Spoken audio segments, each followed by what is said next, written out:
Who doesn't want to get paid full-time doing what it is they love to do? Since I was in high school, I dreamt of becoming a career musician. But during that journey, the same questions kept coming to mind. How am I going to get there?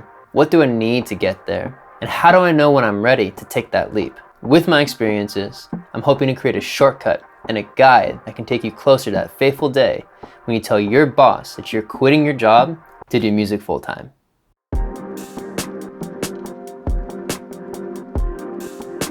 So first, we need to do the prep work. On this part, I recommend you pull out your journal or a piece of paper and write these questions down for yourself. The first thing you need to ask yourself is, am I making money from music already? If you answer no, there's two likely reasons why. One, your skills aren't there yet for people to start paying you for what it is you do. And that's totally okay. If you're in that space, then continue to develop your craft with the time that you do have available to yourself.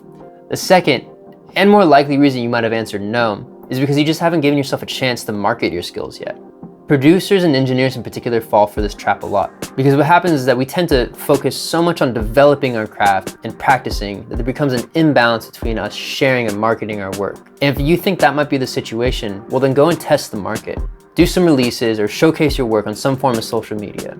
Hit up some old friends or previous people you worked with and just see if you can charge a little bit more than what you normally do. If you immediately get some work or people become eager to pay you for your services, then you know you're in a great place. Also, second prep question before you dive into everything. Do you have a secondary skill in music or something that you're passionate about that you can also use to generate some side income on top of your regular music practice?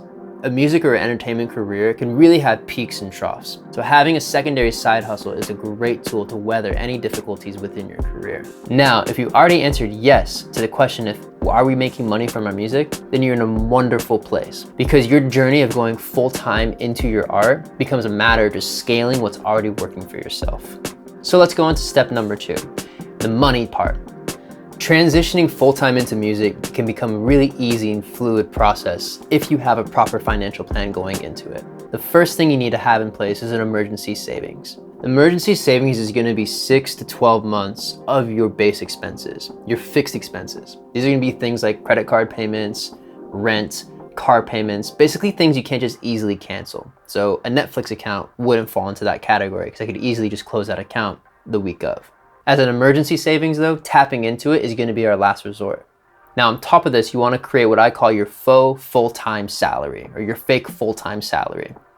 So with your current job, take that salary and multiply it by 6 or 12. That number that you get is going to be the savings goal for this second account.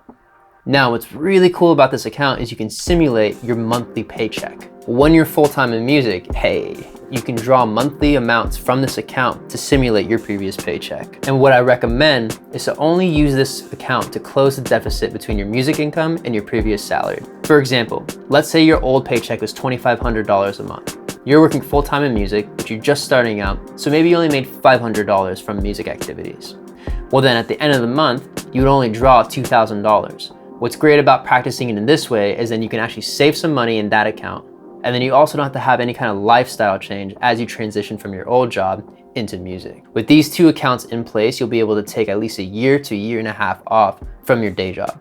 And this is where the real work starts. As I mentioned earlier, your journey going into music will become a matter of scaling what's already generating income for yourself. Now, everyone's path is different than mine. So what I recommend is strong emphasis on time management. Setting up realistic goals with variables that you can control. And I think the best thing that we as creatives can control is our output. It's difficult for me to control how many followers I have or how many clients I have coming in, but what I do have full control over is how many pieces of content that I complete. So for example, if you're a producer, set a daily amount of beats that you need to finish and deliver by the end of every single day. Or if you're a content creator, have a weekly or daily amount of videos that you complete. What I've found from personal experience is that a creative career rewards output and consistency. The more you're sharing, the more output you have, the more you increase your chances of getting that placement or getting the label deal or whatever big ticket item it is you need to get the lifelong impact on your career. Lastly, I want to close out with the 2 biggest growing pains I experienced when I transitioned full-time into music. First, and really important, was creative burnout. There will be moments when music just feels like a job for you. And that's okay, that's a natural part of the process. But your success is also very dependent on your ability to play and to be creative at the same time. So what I found that works for myself is to always have about a 30-minute to an hour window before I start any work to just play. Whether it is jamming on an instrument or watching cool tutorials or videos that inspire you, or reading a book, even non-music related. Just some kind of thing to make sure you're living real life so you can continue to fill your creative cup. The other growing pain and the hardest one is keeping the faith as you go on this path. There can be some down moments, there can be a lot of rejection, and there can be a lot of dry periods, especially when it comes to income. It's a really crazy trend, but this is what I've noticed across the board for myself and for a lot of the other musicians around me. Usually people take the leap, but then they don't see that big win that they need until the very last minute of their process.